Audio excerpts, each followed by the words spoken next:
Welcome to JH. In this guide, I will demonstrate how to capture a still image or screenshot from your video within Premiere Pro. To start, simply navigate through your timeline and select the exact frame you wish to capture. Next, look for the Export Frame icon. If you cannot find it, click the plus symbol to open the button editor, locate the Export Frame tool, and drag it into your shortcut bar before clicking OK. Once the button is ready, click it or use the keyboard shortcut Shift+E. In the window that appears, provide a name for your image and select a file format. I generally recommend using PNG or JPEG for the best results.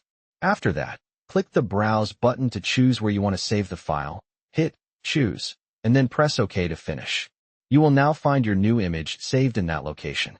This process is very simple and efficient. Thank you for watching. If you found this helpful, please consider liking the video and subscribing for more content. See you in the next tutorial.